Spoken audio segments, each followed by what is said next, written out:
یہ مکتب اہل بیت میں یہ ایک طے شدہ اصول ہے کہ ہمیشہ اللہ تعالیٰ کسی بھی زمانے میں انسانوں میں سے اس کو اپنا نمائندہ اور عہدہ دے کے بھیجتا ہے جو اس زمانے کے تمام انسانوں سے افضل ہو۔ انبیاء کی حد تک شاید تمام مسلمانوں کو یہی عقیدہ ہو۔ حضرت آدم سے لے کر آن حضرت تک اللہ نے اس انسان کو اپنا نمائندہ بنایا ہے، رسول یا امام کے طور پر، جو اپنے زمانے کے تمام انسانوں سے افضل ہو۔ ظاہر ہے حضرت آدم سے لے کر حضرت عیسیٰ، موسیٰ، پھر آن حضرت صلی اللہ علیہ وآلہ وسلم تک ہر نبی تمام فضائل اور کمالات میں اپنے دور کے تمام انسانوں سے افضل تھے۔ اور ہمارے عقیدے کے مطابق آن حضرت کے بعد جو امامت کا سلسلہ شروع ہوا ہے امیر المومنین علیہ الصلوۃ والسلام سے لے کر امام زمان تک، اس کو اللہ نے اپنا نبی بنایا ہے جو اس دور کے ان کے دور کے تمام انسانوں سے افضل ہو، تمام انسانوں سے افضل ہو۔ اللہ تعالیٰ نبوت کے علاوہ اللہ تعالیٰ کچھ انسانوں کو، کچھ انبیاء کو خاص قسم کے القاب سے نوازا ہے ان کے بعض اعمال کی وجہ سے۔ روایات میں ہے کہ اللہ تعالیٰ نے حضرت موسیٰ علی نبینا و آلہ علیہ الصلوۃ والسلام کو کلیم اللہ کا مقام سے نوازا۔ کلیم اللہ، اللہ تعالیٰ سے ہم کلام ہوئے۔ وہ میں نے پڑھا ہے کہ وہ یہ پہلے نبی تھے کہ جنہوں نے خدا کی بارگاہ میں اپنا رخسار خاک پر رکھا تھا، خاک پر۔ کلیم اللہ، اس وجہ سے اللہ تعالیٰ نے ان کو کلام کرنے کے لیے گویا اللہ تعالیٰ نے منتخب فرمایا ہے۔ حضرت ابراہیم علی نبینا و آلہ علیہ الصلوۃ والسلام، ان کو خلت دی ہے، خلت خلیل اللہ، یعنی تقریباً ہم میں سے جو بھی حضرت ابراہیم کا نام لیتا ہے ساتھ خلیل اللہ ضرور بولتا ہے۔ ابراہیم خلیل، ابراہیم خلیل۔ اللہ تعالیٰ کی یہ انہی دنوں کی مجالس میلادوں میں یہ عرض کرتا رہا ہوں کہ اللہ تعالیٰ کی کسی سے کوئی پارٹی بازی نہیں ہے۔ ویسے تو ہر اللہ تعالیٰ کے اطاعت گزار وہ اللہ کی پارٹی سے اس کا تعلق ہے۔ ہماری ایک کتاب ہے بشارت المصطفیٰ لشیعۃ المرتضیٰ، یعنی امیر المومنین کے شیعوں کے لیے رسول خدا کی بشارتیں۔ اس کے اندر یہ ہے کہ علی علیہ الصلوۃ والسلام کا جو دوست ہے وہ حزب اللہ میں شمار ہوتا ہے، خدا کی پارٹی ہے، اور جو علی کا دشمن ہے وہ حزب الشیطان، وہ شیطان کی پارٹی سے اس کا تعلق ہے۔ رشتہ داری کوئی نہیں ہے، معیار کی بنیاد پر اللہ تعالیٰ عہدے دیتا ہے، القاب دیتا ہے، لقب ملنے کی کوئی نہ کوئی وجہ ہوتی ہے۔ ابراہیم کو خلیل کس لیے کہا گیا ہے؟ ایک نہیں کئی روایات اس مضمون کی ہے خصوصاً، اور یہ تمام روایتیں امام علی النقی علیہ الصلوۃ والسلام سے منقول ہے، 10ویں امام سے۔ اللہم صلی اللہ محمد و آل محمد۔ انما سمی الخلیل خلیلا لکثرت صلواتہ علی محمد و آل محمد۔ اللہ تعالیٰ نے اللہم صلی اللہ محمد و آل محمد، حضرت ابراہیم کو اس لیے خلیل بنایا، اپنا دوست بنایا کہ حضرت ابراہیم کثرت سے محمد اور آل محمد پر صلوات بھیجتے تھے۔ اس مناسبت سے ہم بھی عمل کریں، اللہم صلی اللہ محمد و آل محمد،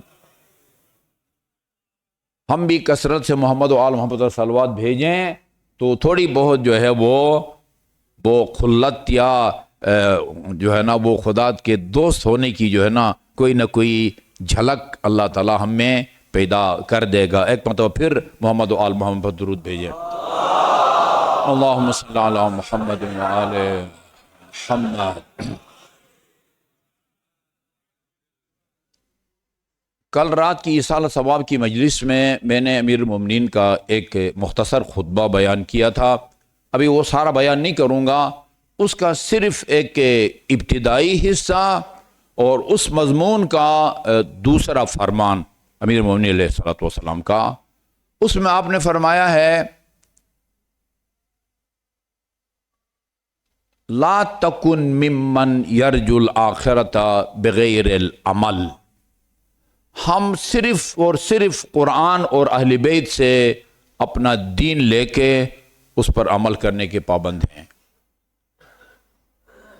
جنت میں جانے کا جو طریقہ خدا اور اہل بیت نے بتایا ہے اس طریقے کو اپنائیں گے تو جنت میں جائیں گے، اس طریقے کو نہ اپنایا تو پھر جنت میں نہیں جائیں گے. یہ 2 + 2 4 کی طرح ہے. قرآن اس مضمون کی آیات سے جو ہے نا وہ بھرا پڑا ہے. ان الذین آمنوا وعملوا الصالحات لہم جنات تجری من تحتها الانہار، اور 20 اس مضمون کی روایات ائمہ معصومین علیہ الصلوۃ والسلام سے بھی معتبر اور مستند اس مضمون کی روایات ہے. لا تکن ممن یرجو الآخرۃ بغیر العمل. آخرت کی امید رکھنا. آخرت کی امید رکھنے کا مطلب یہ کہ آپ آخرت کی امید رکھیں یا نہ رکھیں، سرے سے بھی آخرت کا آپ انکار کر دیں. آخرت نے آنا ہے، قیامت نے برپا ہونا ہے. آخرت کے امیدوار ہونے کا مطلب یہ نہیں ہے کہ یعنی قیامت ہونے کی امید مت رکھو جب تک یہ کام نہ کرو. نہیں، اس کا مطلب ہے کہ یعنی روز قیامت اپنی کامیابی، اپنی کامرانی یا نجات یا جنت میں جانے کی امید مت رکھو بغیر العمل.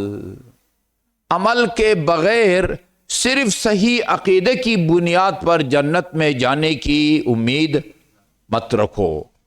اس کے بعد ہے اور ولا تؤخر التوبة بطول العمل. عمل اگر الف سے ہو، حمزے سے ہے، وہ امید کے معنی میں آتا ہے، امید کے معنی میں. اور اگر عین سے ہو تو یہ اعمال، شب قدر کے اعمال، ماہ مبارک کے اعمال، شعبان کے اعمال، شب جمعہ کے اعمال، وہ عین سے ہے، وہ عین سے ہے. اور یہ عمل میم سے اگر لکھیں، الف میم لام، وہ امید کے معنی میں ہے. لا تکن ممن یؤخر التوبۃ بطول العمل. اور ان لوگوں میں سے بھی شامل نہ ہو کہ جو لمبی امیدوں کی وجہ سے اپنے توبہ کو مؤخر کرتے ہیں، ڈیلے کرتے ہیں. توبہ کو، توبہ کرنا واجب ہے. جس طرح خدا نے قرآن میں نماز پڑھنے کا حکم دیا ہے، روزہ رکھنے کا حکم دیا ہے، زکوٰۃ دینے، حج کرنے کا حکم دیا ہے، اسی طرح توبہ کرنے کا بھی حکم دیا ہے. اقیموا الصلاۃ وآتوا الزکوٰۃ، یہ من جملہ وہ آیات جہاں نماز پڑھنے کا حکم دیا ہے یہ ہے اقیموا الصلاۃ وآتوا الزکوٰۃ. اقم الصلاۃ لدلوک الشمس الی غسق اللیل وقرآن الفجر قد افلح المؤمنون الذین هم فی صلاتهم خاشعون. جس طرح نماز کا حکم دیا ہے وآتوا الزکوٰۃ، وآتوا الزکوٰۃ. ابھی رمضان مبارک سر پہ ہے، للہ علی الناس حج البیت من استطاع، وہ حج کے بارے میں ہے. کتب علیکم الصیام کما کتب علی الذین من قبلکم. یہ جس طرح ان کو بجا لانا واجب ہے، اسی طرح فرمایا اللہ تعالیٰ نے توبوا الی اللہ جمیعا ایھا المؤمنون. اس سے اور کوئی اس سے زیادہ واضح نہیں ہو سکتی تھی آیہ کریمہ جس میں توبہ کا کو اللہ تعالیٰ نے نماز، روزہ، حج، زکوٰۃ کی طرح واجب قرار دیا. گو توبوا الی اللہ جمیعا ایھا المؤمنون. توبہ کا مطلب کیا ہوتا ہے؟ توبہ 3-4 چیزوں سے مل کے بنتی ہے. روح جو ہے نا، توبہ کی روح وہ گزشتہ گناہوں سے پشیمان ہونا. اصل توبہ یہی ہے، اصل توبہ ندامت، پچھتاوا. اس کے قبول ہونے کی شرائط یہ ہیں کہ اگر اس گناہ کے نتیجے میں آپ نے کچھ واجبات ترک کیے ہیں ان کی قضا بجا لاؤ. ابھی اس وقت اگر کسی گناہ میں مصروف ہیں، کوئی ناجائز کاروبار کر رہا ہے مثلا، فوری طور پر اس کو ترک کر دو. ایسی ملازمت کرنی پڑ رہی ہے جہاں پر آپ کو سود یا لینا پڑتا ہے یا دینا پڑتا ہے، فوراً اس کو ترک کرو. نمبر 3، آئندہ اس گناہ کے قریب نہ جانے کا خدا سے عہد کرو، ایگریمنٹ کرو. یہ توبہ ہے. پشیمانی کون سا ایسا مسلمان ہے جو گناہ کر کے پشیمان نہیں ہوتا اور فخر کرتا ہے؟ پشیمانی ایک، جو حقوق آپ کے ذمہ ہیں، حقوق اللہ یا حقوق الناس، ماضی کی کوتاہیوں کے نتیجے میں ان کو بجا لاؤ، قضا بجا لاؤ۔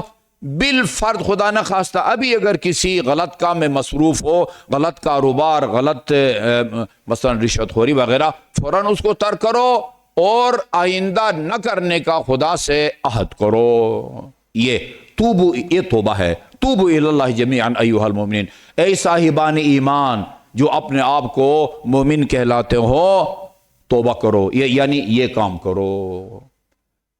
امیر المومنین فرماتے ہیں کہ لا توخر التوبۃ بطول العمل، لمبی امید کی وجہ سے، ابھی تو جوانی ہے، ابھی 18 سال کا ہوں، ابھی 20 سال کا ہوں، ابھی تو 30 سال کا ہوں، وہ قریب جو ہے نا، وہ موت کے قریب کوئی 70-80 سال میں جا کے کہیں توبہ کریں گے۔ آپ نے وہ اس کے اشعار سنے ہیں عمر سعد کے، کہ وہ اس کے اشعار کا خلاصہ یہ ہے، سنا ہے کہتے ہیں لوگ کہ اللہ تعالیٰ نے جنت اور دوزخ جو ہے نا پیدا کر رکھا ہے، اگر ایسی بات ہو تو نواسہ پیغمبر کو شہید کر کے اس کے 2 سال کے بعد توبہ کر لیں گے۔ 2 سال کے بعد توبہ کر کے اپنے آپ کو جہنم سے بچانا چاہتا ہے، 2 سال کے بعد توبہ کریں گے۔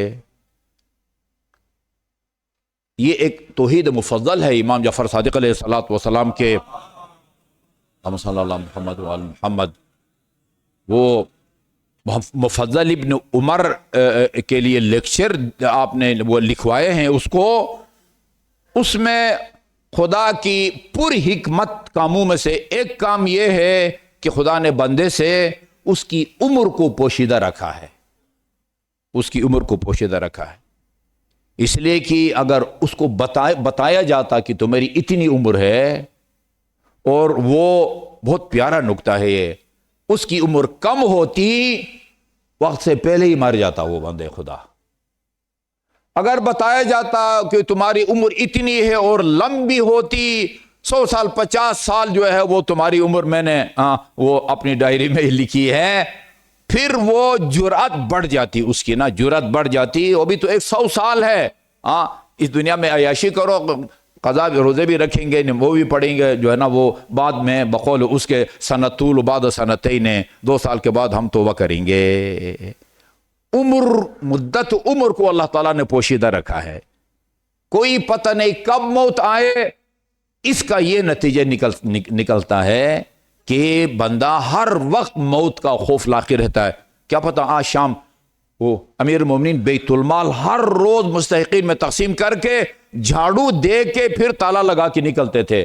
عبداللہ بن عباس ساتھ تھے، بیت المال کو مستحقین میں تقسیم کر کے جب نکلے، دروازہ بھی شاید بند کر دیا تھا، پھر کوئی بندہ بیت المال لے کے آیا تو امیر المومنین نے اس سے کہا کہ وہ کھولو دروازہ، اس کو بھی جو ہے نا وہ تقسیم کر کے پھر گھر چلتے ہیں۔ ابن عباس عرض کیا مولا ابھی تو رات ہو گئی ہے، کل تقسیم کرتے ہیں اس کو۔ فرمایا تم ضمانت لیتے ہو کہ علی کل تک زندہ رہے گا؟ یہ موت کی مقررہ تاریخ کے پوشیدہ رکھنے کا فائدہ ہوتا ہے۔ اب کوئی اس سے کتنا فائدہ اٹھاتا ہے یہ ایک الگ بات ہے۔ وہ بھی کہتا ہے میں 2 سال کے بعد نواسہ پیغمبر کو شہید کر کے وہ توبہ کریں گے۔ یہ لمبی عمر کی امید سے توبہ کو مؤخر مت کرو، پہلی فرصت میں جو ہے نا وہ توبہ کرو، پہلی فرصت میں توبہ کرو۔ ان لوگوں میں سے بھی شامل ہو جو لمبی امیدوں کی وجہ سے توبہ کو مؤخر کرتا ہے، اور ان لوگوں میں سے بھی شامل نہ کرو جو بغیر کسی عمل کے وہ ڈائریکٹ سیدھا اہل بیت کے جوار میں اور پڑوس میں جنت حاصل کرنا چاہتا ہے۔ اسی لیے جب کسی نے پوچھا تھا کہ مولا موت جو ایک ناقابل انکار حقیقت ہے، ناگزیر ہے، لوگ اس سے کیوں ڈرتے ہیں؟ فرمایا لوگوں کے ڈرنے کی وجہ یہ ہے موت سے کہ انہوں نے موت کی تیاری نہیں کی ہوتی۔ مولا موت کی تیاری کا کیا مطلب ہوتا ہے؟ میٹرک کی تیاری، ایف اے کی تیاری، ایف اے سی کی تیاری، نصاب مقرر ہے، ان کتابوں کا مطالعہ کرے، یاد کرے، رٹے، وہ امتحان کی تیاری ہو جاتی ہے۔ موت کی تیاری کا کیا طریقہ ہے؟ کیا کریں جس کی وجہ سے موت کا خوف دل سے جاتا رہے؟ 3 کام بتائے ہیں میمونی، 3 کام۔ کسی کام کا یہ نقطہ ذرا نوٹ کر لیں، کسی کام کا مشکل ہونا یا آسان ہونا یہ نسبی ہوا کرتا ہے، نسبی۔ ایک پتھر کو اٹھانا کسی کے لیے آسان ہوتا ہے، کسی کے لیے مشکل ہوتا ہے۔ اچھا جی، وہ ڈیپینڈ کرتا ہے کہ بندہ کتنا طاقتور ہے نا۔ طاقتور کے لیے ایک 20 کلو پتھر کو اٹھانا وہ آسان ہے، کمزور آدمی کے لیے مشکل ہے۔ یہ جو 3 کام موت کی تیاری کے لیے امیر المومنین نے بتائے ہیں، کسی کے لیے مشکل ہے، پہاڑ سے بھی زیادہ جو ہے نا وہ گران اور بھاری ہے، اور کسی کے لیے صرف آسان نہیں ہے، ان 3 کاموں کے بغیر اس کو قرار نہیں آتا، قرار نہیں آتا۔ اصحاب کے ساتھ رسول اسلام تشریف فرما ہوتے تھے، ظہر کے قریب بلال سے کہتے تھے ارحنا یا بلال، بلال جلدی جا کر اذان دو، یہ ہماری بے قراری کی کیفیت کو ختم کرو، ارحنا یا بلال۔ کون سے 3 کام ہیں؟ پتھر پر لکیر کہتا ہوں میں، امیر المومنین کے اقوال اگر یقیناً اور کنفرم امیر المومنین کا قول ہے، یہ ایک 2 واسطوں سے خدا کا قول ہوتا ہے، علی کا قول خدا کا قول ہوتا ہے، اس میں کوئی شرک یا غلو نہیں ہے، کیونکہ علی اپنی طرف سے کچھ نہیں کہتے تھے، وہی کہتے تھے جو رسول خدا سے سنتے تھے، وہ شاگرد تھے، رسول خدا استاد تھے، اور رسول وہی کے بغیر نہیں بولتے تھے۔ ایک بندے نے، ابھی میں تفصیل میں نہیں جانا چاہتا، کہا کہ وہ خواجہ نصیر الدین طوسی نے وہ بعض اصحاب کے وہ کاموں پر اعتراض کیا ہے کہ رسول خدا نے ایسا فرمایا تھا، اور انہوں نے اس کے خلاف، رسول خدا کے فرمان کے خلاف یہ انہوں نے فتویٰ دیا ہے۔ تو وہ کوشجی کہتے ہیں کہ رسول خدا بھی ایک مجتہد تھے اور وہ بھی ایک مجتہد تھے، کسی ایک مسئلہ میں 2 مجتہدوں کا اختلاف یہ کوئی نئی بات نہیں ہے، مجتہد تھے رسول خدا۔ لا ينطق ما ينطق عن الهوى ان هو الا وحی یوحى، وحی کے بغیر وہ بولتا نہیں ہے۔ سادہ الفاظ میں بنے بنائے اور ریڈی میڈ احکام آپ کے قلب پر نازل ہوتے تھے، اجتہاد نہیں کرتے تھے۔ نمبر 1 ادا الفرائض، نمبر 1 واجبات کو بجا لانا، نمبر 2 واجتناب المحارم، حرام کاموں سے بچنا، تیسرا واکتساب المکارم، مکارم اخلاق سے آراستہ ہونا۔ یہ 3 کام کرو، پھر صرف یہ نہیں کہ موت کا خوف تمہارے دل سے جاتا رہے گا، علی کی طرح تم موت کی تمنا کرو گے۔ یہ جو ہمیں سنایا جاتا ہے نا، امیر المومنین نے فرمایا کہ میں موت سے اتنا مانوس ہوں، بلکہ جتنا ایک شیرخوار بچہ شیر مادر سے مانوس ہوتا ہے، اس سے زیادہ علی موت سے مانوس ہے۔ یہ فرمان انہی 3 چیزوں کو بیان کرنے کے بعد آپ نے جو ہے نا وہ صادر کیا ہے یہ بیان۔ یہ عام طور پر نہیں بیان کیا جاتا، یا متوجہ نہیں ہوتے، ٹھیک ہے جی، یا پتہ نہیں کسی مصلحت کی وجہ سے جو ہے نا وہ اس کو حذف کر دیتے ہیں۔ پہلے یہ فرمایا ہے بھائی موت سے خوف کو دل سے نکالنے کے لیے یہ 3 کام کرنے پڑتے ہیں، ادا الفرائض واجتناب المحارم واکتساب المکارم۔ اس کے بعد فرمایا فَإِذَا فَعَلْتَ ذَلِكَ، یہ 3 کام اگر کوئی خوش قسمت کر لے، واجبات کی پابندی کرے، حرام کاموں سے بچے، اور مکارم اخلاق سے آراستہ ہو، بد اخلاق نہ ہو، با اخلاق ہو۔ پھر اسی بندے سے کہا جس نے کہا تھا لوگ کیوں موت سے ڈرتے ہیں، فلا تبالی، تم یہ 3 کام کرو، فاذا فعلت ذلك، یہ 3 کام اگر کر لو، فلا تبالی، پھر تمہیں پرواہ نہیں ہوگی، او وقعت علی الموت او وقع الموت علیک۔ یہ امیر المومنین نے فرمایا ہے کہ ابو طالب کے بیٹے کو پرواہ نہیں ہے کہ موت اس کے اوپر آ کے گرتی ہے یا یہ موت کے اوپر جا کے گرتا ہے۔ دین یہ ہے جو علی نے بیان کیا ہے، جنت میں جانے کا طریقہ یہ ہے جو علی اور اولاد علی نے بیان کیا ہے۔ باقی جو سبز باغ دکھاتے ہیں، تمسخر اڑاتے ہیں، قبر میں وہ نکیر منکر آئیں گے، وہ کلام آپ نے سنا ہوگا، نکیر منکر آئیں گے، الٹا میں ان سے سوالات کروں گا۔ وہ آپ کی کیا حیثیت ہے بھائی الٹا سوالات کروں؟ ادھر پنجاب کے ایک علاقے میں مجلس پڑھنے گیا، مجھ سے پہلے ایک ذاکر صاحب پڑھ رہے تھے، کہا کہ میں نے ایک تازہ جو ہے نا میرا کلام ہے قصیدہ بنایا ہے، تو اس کی فرمائش کی گئی ہے آج۔ پہلے تمہید باندھتے ہیں نا، وہ تمہید باندھی انہوں نے، سلمان فارسی کا جو ہے نا وہ انتقال ہو گیا تو ان کو سپرد خاک کیا گیا۔ جب ان کو سپرد خاک کیا گیا تو نکیر منکر آئے۔ یہ روایات سے پتہ چلتا ہے کہ اتنی جلدی یہ پہنچ جاتے ہیں نکیر منکر، اجازت کے بغیر قبر میں گھس آتے ہیں۔ یہ گھس آنا، یہ میں امام زین العابدین کے خطبے سے لیا ہے۔ یہ وہ دروازہ نہیں کھٹکھٹاتے، گھس آتے ہیں جیسے کوئی چھاپا مارتا ہے نا، اتنی جلدی آتے ہیں۔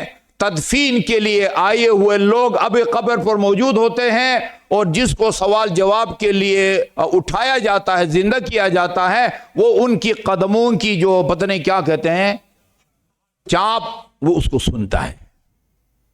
خاتون جنت سے جب پوچھا گیا من رب کی، تو فرمایا اللہ ربی، اللہ میرا رب ہے۔ من نبیو کی، تمہارا نبی کون ہے؟ کہا کہ محمد مصطفیٰ صلی اللہ علیہ وسلم میرے نبی ہیں۔ اور جب کہا من امامو کی، فرمایا وہ جو ابھی بھی بیٹھے میرے قبر پر قرآن پڑھ رہا ہے نا، وہ میرا امام ہے۔ یہ خاتون جنت سوالات کا جواب دیتی ہے۔ سلمان فارسی سے پوچھا کہ من ربو کا، کوئی جواب نہیں دیا، اکڑ گئے۔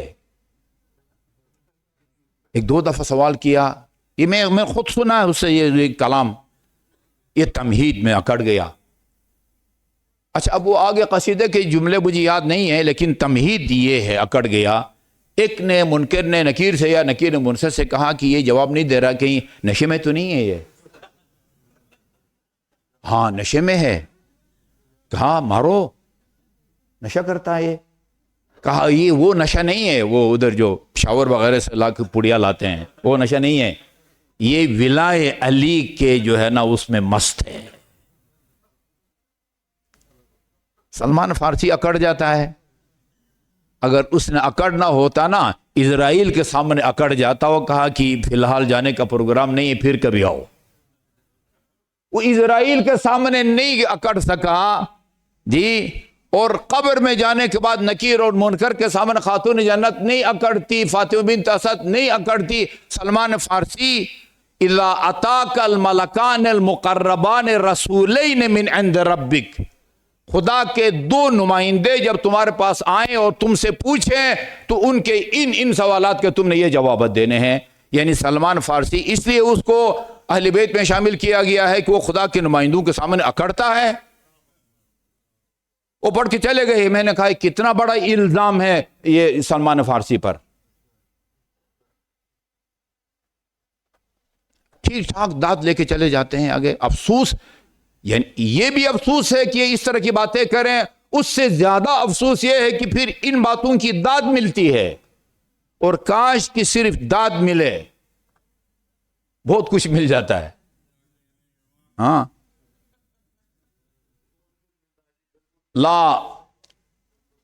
لا تکن ممن یرجو الآخرۃ بغیر العمل۔ یاد کریں امیر المومنین کو، اگر آپ آیت الکرسی یاد کر سکتے ہیں، سورہ الحمد یاد کر سکتے ہیں، میں بہت سارے مومنین کو جانتا ہوں، ہم میڈیکل کے اسٹوڈنٹ تھے، سورہ یا واقعہ جو ہے نا وہ ان کو یاد تھا۔ لا تکن ممن یرجو الآخرۃ بغیر العمل، او بندے خدا، عمل کے بغیر، واجبات کو بجا لائے بغیر جنت میں جانے کی امید مت رکھو۔ اللہ تعالیٰ امیر المومنین کے اس فرمان پر ہمیں باور کرنے اور اس پر عمل کرنے کی توفیق عطا فرمائے۔ اعوذ باللہ من الشیطان الرجیم، بسم اللہ الرحمن الرحیم، والعصر ان الانسان لفی خسر الا الذین آمنوا وعملوا الصالحات وتواصوا بالحق وتواصوا بالصبر۔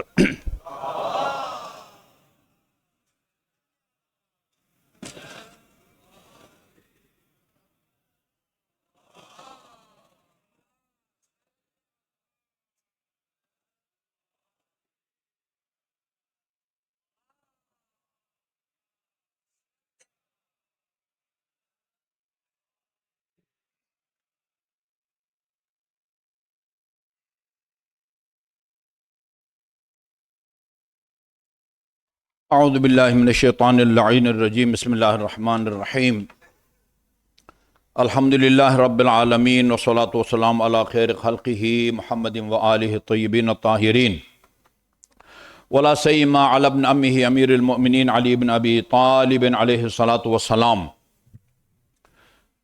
وعلى ابنته الصدیقة الطاہرة فاطمة الزہراء سیدۃ نساء العالمین وعلى الحسن والحسین سید شباب اہل الجنہ وعلى علی بن الحسین زین العابدین ومحمد بن علی الباقر وجعفر بن محمد الصادق وموسى بن جعفر الكاظم وعلی بن موسى الرضا ومحمد بن علی التقی وعلی بن محمد النقی والحسن بن علی العسکری والخلف الحجہ المہدی المنتظر اللہم عجل فرجہ وسہل مخرجہ لیملأ الارض قسطا وعدلا کما ملئت ظلما وجورا واللعن الابدی علی اعدائهم اجمعین اما بعد فمن کلام لمولانا ابی عبداللہ الصادق علیہ الصلاة والسلام رحم اللہ من احیا امرنا۔ امام جعفر صادق علیہ الصلاة والسلام کی طرف منسوب یہ جملہ اللہم صلی اللہ محمد وعلی محمد اہل علم اور علم دوست مومنین میں بہت مشہور ہے، جس میں امام نے دعا فرمائی ہے رحم اللہ من احیا امرنا۔ غالباً یہ مفضل ابن عمر سے فرمایا آپ نے کہ تم جب خلوت میں بیٹھتے ہو 4-5 آدمی 8 تو وہ ہمارا ذکر کرتے ہو، ہمارا ذکر۔ ایک دفعہ ہم حج پہ گئے تھے، ایک شیرازی صاحب تھے سرگودے سے، وہاں رہتے تھے، وہ ہمیں کوئی مناسبت تھی ہمیں لے گئے، مجھے بھی کچھ اور حجاج کرام کو مرین کو اپنے گھر بتا رہے تھے کہ ہم مختلف مناسبتوں پر شہادت یا ولادت کی تاریخوں میں مختلف گھروں میں باری باری پروگرام کرتے ہیں، اور جو ہے نا کوشش ہوتی ہے، چونکہ وہاں اجتماع پر پابندی ہے نا، اجتماع نہیں ہونا چاہیے، باقی پڑھو دعائیں پڑھو، اجتماع جو ہے نا وہ ٹھیک نہیں ہے۔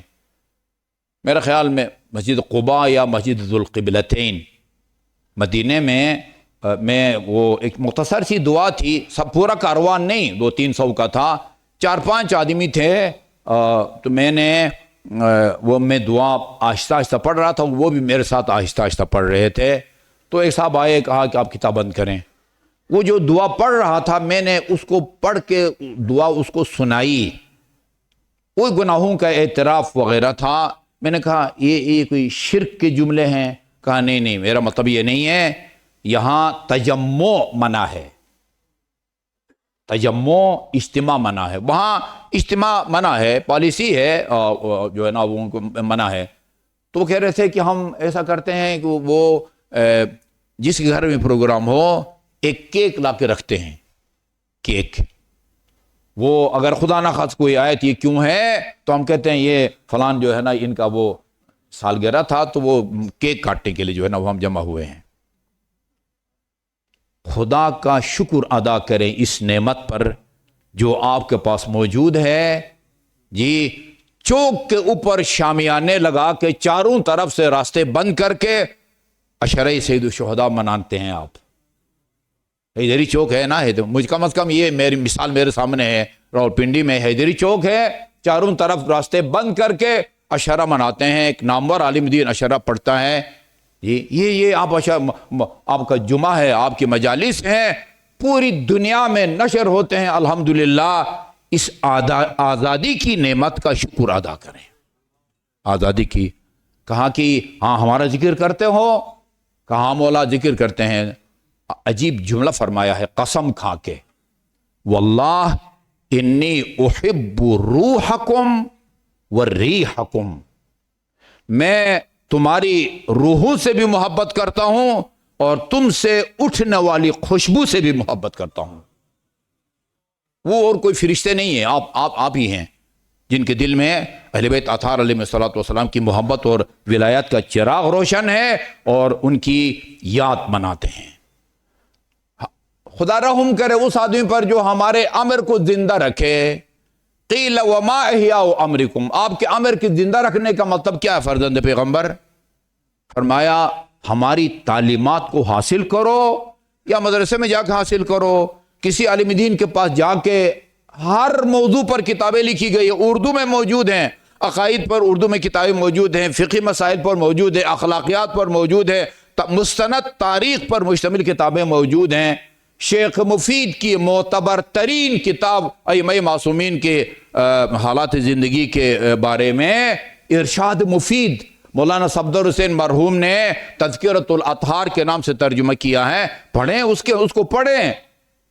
علم صرف مولوی کے منہ سے لینے پر جو ہے نا وہ آپ اکتفا نہ کریں، خود مستند کتابوں کو پڑھو۔ جب خود مستند کتابوں کو پڑھیں گے اور مجالس سنیں گے، آپ خود سن کے فیصلہ کر سکیں گے کہ کون صحیح بول رہا ہے اور کون لوگوں کو گمراہ کر رہا ہے۔ یہ بہت ضروری ہے۔ آپ اسی تذکرۃ، اتنے امیر المومنین کے معجزات بیان کیے ہیں انہوں نے، امیر المومنین کے معجزات، امیر المومنین کے علم غیب کا ثبوت، کہاں کہاں امیر المومنین نے وہ غیب کی خبریں دی ہیں۔ تمام ائمہ معصومین کے بارے میں امام زمان تک کتابوں کو پڑھیں، تذکرۃ الاطہار کو پڑھیں، احسن المقال کو پڑھیں جو کہ شیخ عباس قمی کی منتہی الاعمال کا ترجمہ ہے، 4 جلدوں میں ہے۔ تذکرۃ الاطہار وہ بھی 1 جلد ہے، اور ارشاد مفید جو اصل کتاب ہے وہ بھی 1 جلد ہے۔ ٹائم نکالیں، ان کو پڑھیں، جہاں اخبارات پڑھتے ہیں، ڈائجسٹ پڑھتے ہیں، وقت نکالتے ہیں، وہ پارٹی، الف پارٹی، بے پارٹی، زیڈ پارٹی، ان کے بارے میں گفتگو کرنے کی، وقت ضائع کرنے کے بجائے ان کو پڑھو اور اس میں جو پڑھا ہے اس کو آگے پھیلاؤ۔ امام جعفر صادق کی دعا آپ کے شامل حال ہوگی، رحم اللہ من احیاء امرنا۔ امام زمان اجل اللہ تعالیٰ فرجہ شریف کے حوالے سے کئی سوالات جو ہے نا وہ جواب طلب ہیں۔ پہلا یہ کہ امام علیہ السلام کی ولادت ہوئی ہے یا نہیں ہوئی۔ تمام علماء شیعہ متفق ہیں کہ سن 255 ہجری میں فجر سے کچھ پہلے، فجر صادق سے کچھ پہلے امام علیہ السلام کی ولادت ہوئی ہے۔ اہل سنت کے بہت سارے علماء کرام لسٹ میں نہیں لایا، لیکن وہ جو جمال منتظر ہے، جمال منتظر منتخب الاثر فی احوال الامام الثانی عشر کا ترجمہ جمال منتظر جو انڈیا کے عالم دین نثار جون پوری نے کیا ہے، اس میں 65 اہل سنت کے صف اول کے علماء کرام کا نام دیا ہے، حوالوں کے ساتھ عبارتیں دی ہیں کہ امام علیہ السلام کی ولادت ہو چکی ہے۔ آپ ان علماء کو پڑھیں۔ ابھی تو شارٹ کٹ ہو گیا، اسی چیٹ جی پی ٹی کیا بلا ہے، اس کو ان کے نام دیں۔ ملا جامی کی علمی شخصیت کیا تھی، ابن حجر ہیثمی کی علمی حیثیت کیا تھی، ابن عربی کی علمی حیثیت کیا تھی، محدث دہلوی کی علمی حیثیت کیا تھی، آپ اس کو دے دیں، بٹن دبائیں گے بتائے گا کہ ابن حجر ہیثمی کون تھا، امام کعبہ رہا ہے وہ۔ جی ملا جامی کی کتابیں شیعہ سنی مدارس میں پڑھائی جاتی ہیں۔ 65 ایسے علماء کرام جن کے مقابلے میں آج کل امام زمان کے بارے میں حرزہ سرائی کرنے والے جاہل مولوی، وہ ان کے خاک کے پاک کے بھی برابر نہیں ہیں، جنہوں نے امام علیہ السلام کی ولادت کے واقعے کو لکھا ہے۔ ملا جامی کی پہلے سنا چکا ہوں، میرے ہاتھ میں مرحوم شیخ صدوق کی کتاب ہے کمال الدین و تمام النعمہ۔ یہ میرے خیال میں نا یہ نام لیا ہے انہوں نے الیوم اکملت لکم دینکم، وہاں سے نا، اچھا جی، واتممت علیکم نعمتی ورضیت لکم الاسلام دینا۔ اور یہ کتاب مقدمے میں لکھا ہے کہ یہ کتاب میں نے امام زمان کی غیبت کبریٰ میں امام زمان کے حکم سے یہ کتاب لکھی ہے انہوں نے۔ یہ کتنا مستند بندے خدا ہے جو امام کو بتاتے ہیں۔ اور کیا میں مولا میں لکھ چکا ہوں کتاب؟ فرمایا نہیں، ایک کتاب لکھو، اس میں خاص اس نقطے کو اجاگر کرو، ہائی لائٹ کرو آج کی زبان میں، کہ بہت سارے انبیاء نے بھی پردہ غیبت میں رہ کر لوگوں کی ہدایت کی ہے۔ اس نقطے کو اٹھاؤ، انہوں نے اس نقطے کو اٹھایا ہے۔ کون کون نبی تھے جو پردہ غیب میں رہ کر وہ لوگوں کی ہدایت کرتے رہے۔ انہوں نے امام کی ولادت کا جو ذکر کیا ہے میں اس کو جلدی جلدی پڑھتا ہوں، اور ہمارا مقصد وہ کسی کو اپنا مذہب فرقہ چھڑانا نہیں ہے، اپنے مومنین کے ایمان کو مستحکم کرنا ہے لوگوں کی باتوں میں، تاکہ نہ آ سکیں. آپ کا دل و دماغ خالی نہیں ہونے چاہیے حقائق سے، کوئی آپ کو جو ہے نا وہ دھوکہ نہ دے سکے.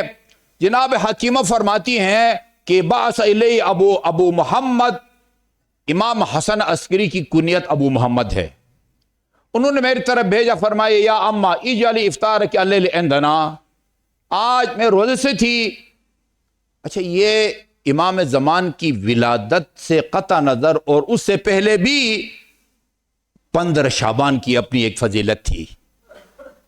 اس رات جو دعا پڑھی جاتی ہے اس میں یہ جملہ موجود ہے کہ خدایا تو نے اس رات کو، امام کو پیدا کر کے اس شب کی فضیلتوں میں اضافہ کر دیا ہے. یا پڑھیں اس میں جی. اچھا، وہ روزے سے تھی تو آپ ہمارے پاس افتفاء کریں.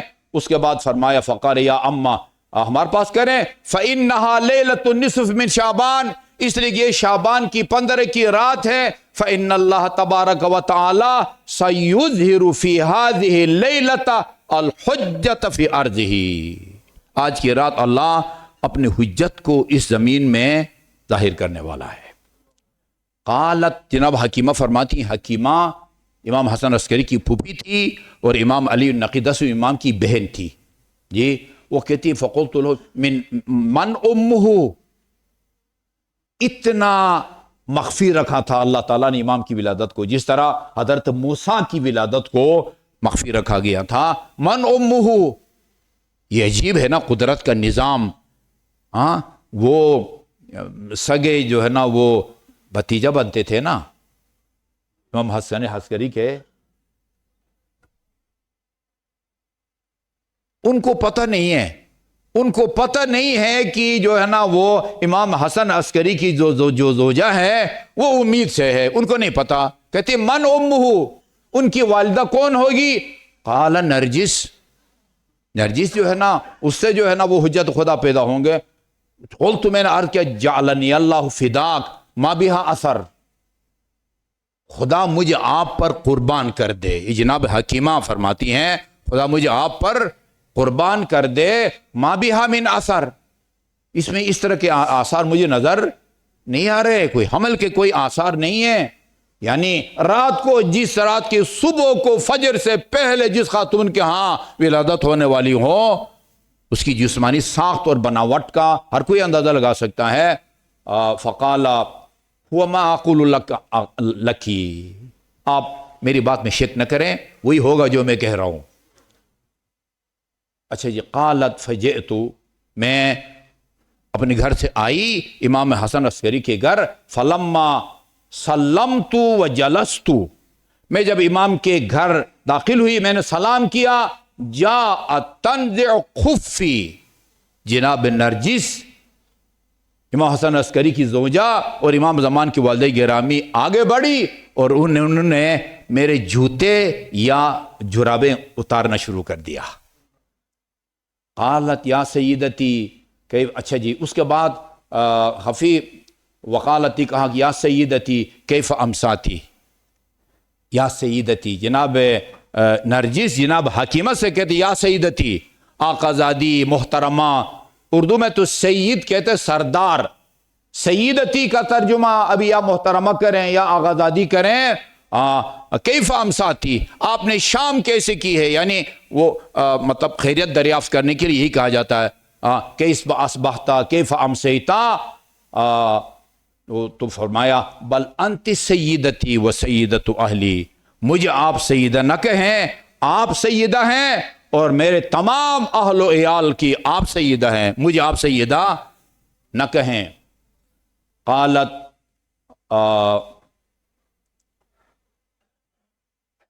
پھر کہتے ہیں میں نے ان سے کہا کہ یا بنیہ ان اللہ سیہب لک فی لیلتی ہذہ غلاما سیدا فی الدنیا والآخرہ.